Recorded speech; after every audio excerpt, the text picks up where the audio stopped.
Hello बच्चों, मैं हूं आपका आशीष सर। आज की क्लास में हम पढ़ने समझने डिस्कस करने वाले हैं संवाद लेखन, जो कि सीबीएसई पैटर्न के अकॉर्डिंग क्लास 9 हिंदी में पूछा जाता है 5 नंबर का। तो यहाँ पर मोस्ट इम्पोर्टेंट जो एग्जाम्पल हैं संवाद लेखन के, जो कि हर बार रिपीट होते हैं बदल बदल के, तो उन्हीं को मैं आपसे डिस्कस करने वाला हूँ। पूरी वीडियो को एंड तक देखना है आपने। आगे बढ़ने से पहले वीडियो को लाइक करना है और इस वीडियो को पूरा देखने के बाद अपने दोस्तों को भी जरूर शेयर कीजिए। तो चलिए वीडियो को लाइक कर लीजिए। और सबसे पहले हम ये जानते हैं संवाद लेखन कहते किसे हैं। तो प्यारे बच्चों, दो या दो से अधिक लोगों के बीच में आपसी बातचीत को ही हम संवाद लेखन या डायलॉग राइटिंग कहते हैं। तो चलिए एग्जाम्पल देख लेते हैं। तो सबसे जो पहला एग्जाम्पल है वो लिया है हमने महंगाई को लेकर के दो स्त्रियों के बीच में बातचीत को संवाद शैली में लिखिए। तो किस तरह से लिखेंगे, यहाँ पर दो नाम हमने ले लिए हैं, जैसे रामकली और फूलवती। आप यहाँ पर इनके नाम कुछ भी चेंज कर सकते हैं, रीता, गीता, सीमा, रीमा, कुछ भी लिख सकते हैं। बस संवाद लेखन का पैटर्न इस तरह से होना चाहिए। तो देखो, रामकली कहती है, अरे बहन, यह महंगाई तो जान ही ले लेगी। फूलवती कहती है, हाँ यह तो ठीक कहती हो, इस महंगाई के ज़माने में रसोई का खर्च चलाना दिन प्रतिदिन मुश्किल होता जा रहा है। फिर से रामकली बोलती है, यह सरकार भी धोखेबाज है, बातें तो बहुत करती है पर असल में काम कुछ नहीं होता।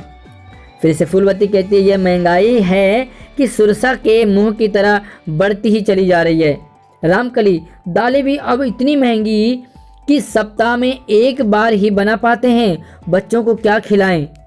फूलवती, दूध के दाम भी हर तीसरे महीने बढ़ जाते हैं, फिर घटते ही नहीं। भला दूध के दाम 50 रुपये लीटर होना भी कोई बड़ी बात है। तो ये काफ़ी एग्जाम्पल है, 50 रुपये से अब तो सब ज़्यादा ही हो गया है। तो रामकली कहती है, अरे बहन, किस किस को रोएं, सभी चीज़ों का यही हाल है। फल तो दुर्लभ हो गए हैं, एक केला भी 5 रुपये का कम से कम आ रहा है, सेब अनार की तो पूछो ही मत।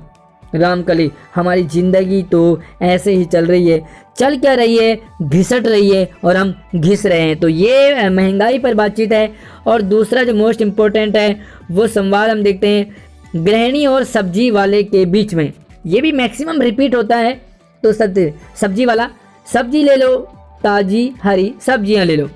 तो गृहिणी आती है, आप नाम लिख सकते हैं गृहिणी की जगह। अरे भैया रुको, हमारी पर तुम्हारी सब्जियां तो मुरझाई प्रतीत हो रही है, मतलब मुरझा गई है। सब्जी वाला, बहन जी देखती नहीं कितनी तेज धूप व गर्मी पड़ रही है, इस गर्मी में तो आदमी भी सूखे जा रहे हैं, सब्जी की क्या औकात। गृहिणी, अपनी चीज़ का बचाव तो खूब कर लेता है। सब्जी वाला, अच्छा बताओ क्या क्या सब्जी दे दूं। तो गृहिणी कैसे पूछते, देखो ये भिंडी किस भाव की है। तो सब्जी वाला, वैसे तो 80 रुपये किलो है, पर आपको 60 रुपये किलो के भाव दे दूंगा, है ना। तो हर सब्जी वाला, हर दुकानदार ऐसे ही कहता है। गृहिणी कहती है, मुझे कम भाव पर क्यों दे रहा है। सब्जी वाला, आप हमारी नियमित यानी कि रेगुलर ग्राहक हैं, नियमित ग्राहक को तो रियायत देनी ही पड़ती है। गृहिणी कहती है, अच्छा ज़्यादा बातें मत बना, मुझे आधी किलो भिंडी और 1 किलो टमाटर दे दे। सब्जी वाला सब्जी तोल कर देते हुए, यह लीजिए बहन जी। और इसके बीच में वो सब्जी का पैसों का मोल तो लेन देन करते हैं। तो आप 1-2 लाइन पैसे लेन देन का और टाटा बाय बाय का भी आप इसमें जोड़ सकते हैं। तो ये भी सब्जी के और गृहिणी के बीच में जो संवाद है वो भी काफ़ी बार रिपीट होता है। उसके बाद मैं ये डिस्कस करूँगा आपसे कि इस बार क्या आने के चांसेस हैं। तो चलिए अगला संवाद हम यहाँ पर लेते हैं, और ये संवाद है डॉक्टर और मरीज के बीच में संवाद, है ना। तो डॉक्टर और मरीज की क्या बातें होती होंगी, तो यहाँ पर देख सकते हैं हम।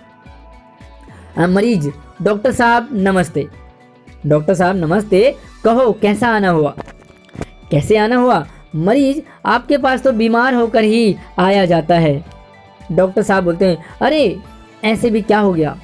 मरीज, मुझे रात से पतले दस्त आ रहे हैं तथा 2 बार उल्टियाँ हुई हैं, पेट में दर्द भी है। तो डॉक्टर साहब पूछते हैं, रात को क्या खाया था। मरीज, रात को बाजार से छोले भटूरे खाए थे, तभी से यह हालत हो रही है। डॉक्टर साहब, तुमने ज़रूर किसी रेहड़ी से छोले भटूरे खाए होंगे, वे घटिया किस्म के होते हैं, अतः तुम्हारे पेट में संक्रमण हो गया है। आप चाहो तो यहाँ पर छोले भटूरे को घटिया किस्म के रेहड़ी की जगह आप ये लिख सकते हैं कि ये बाहर का तला भुना मैदा तो पेट खराब करता ही है। मरीज, अब जो हो गया वो हो गया, मुझे ठीक कीजिए, मेरी हालत तो बहुत बुरी है। डॉक्टर साहब बोलते हैं, घबराओ मत, मैं दवा दे रहा हूँ, दिन में 3 बार ले लेना। चीनी नमक पानी का घोल बनाकर रख लो और इसे थोड़ी थोड़ी देर बाद पीते रहना। तो मरीज कहता ठीक है, मैं ऐसा ही करूँगा, धन्यवाद। और यहाँ पर भी उनके पैसे का लेन देन की आप बात कर सकते हैं। थोड़ा सा 1-2 लाइन आप इसमें कम ज़्यादा करके अपनी बात को ख़त्म कर सकते हैं। तो ये भी मैक्सिमम अक्सर पूछ लिया जाता है डॉक्टर और मरीज के बीच में संवाद। तो चलिए अगला जो हमारा इम्पोर्टेंट है वो है बढ़ती जनसंख्या पर 2 मित्रों के बीच संवाद। जनसंख्या बढ़ती जा रही है तो 2 दोस्त आपस में बात करते हैं। क्या? सचिन और मयंक। नाम रख दिए, आप कुछ भी नाम रख सकते हैं, नाम में कोई फर्क नहीं पड़ता, बस आपका पैटर्न और मैटर इसी तरह से होना चाहिए। सचिन कहता मित्र, मित्र की जगह आप मयंक भी जोड़ सकते हैं। मयंक, देश की जनसंख्या तो निरंतर बढ़ती ही जा रही है, यह रुकने का नाम ही नहीं लेती। तो मयंक कहता हाँ मित्र, पर इस बढ़ती जनसंख्या ने तो अनेक समस्याएं उत्पन्न कर दी। सचिन, इतनी बढ़ती जनसंख्या से तो न तो नौकरी मिल पा रही है और नहीं कहीं दाखिला यानी कि एडमिशन।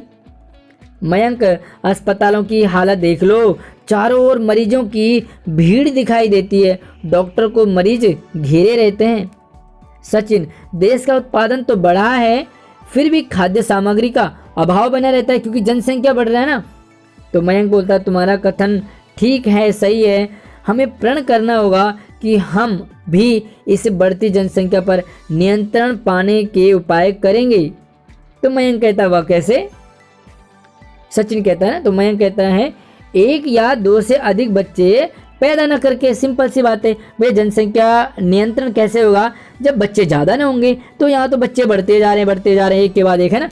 तो देखो परिवार नियोजन अपना कर, और कैसे? तो परिवार नियोजन अपनाना है यानी कि ज़्यादा बच्चे नहीं होने चाहिए, 2, 1 और 2 से ज़्यादा बच्चे नहीं होने चाहिए। तो प्यारे बच्चों, ये हैं आपके लिए कुछ इंपॉर्टेंट जो कि रिपीट होते हैं, इसी टाइप के आते हैं। और इस बार आपके पास क्योंकि कोरोना वायरस ज़्यादा चल रहा है तो कोरोना वायरस पर आपके पास संवाद लेखन लिखने के लिए आ सकता है। कोरोना वायरस का मतलब है कि भाई 2 दोस्तों के बीच में कोरोना वायरस से रिलेटेड या 2 दोस्तों के बीच में कोरोना वैक्सीन को लेकर के इस तरीके से आप संवाद आपसे पूछा जा सकता है। और स्कूल बंद हैं तो इस पर भी आपको संवाद लेखन आ सकता है। साथ में ऑनलाइन पढ़ाई कैसे चल रही है तो इस पर भी आपका संवाद लेखन। तो नया टॉपिक आपके ऑनलाइन पढ़ाई हो गई, कोरोना वायरस हो गया और कोरोना वैक्सीन हो गया, है ना, सावधानी वगैरह। तो ये नए टॉपिक है, लेकिन लिखना आपको इसी तरीके से। कैसी लगी वीडियो मुझे कमेंट करके बताना, और इनमें से आपको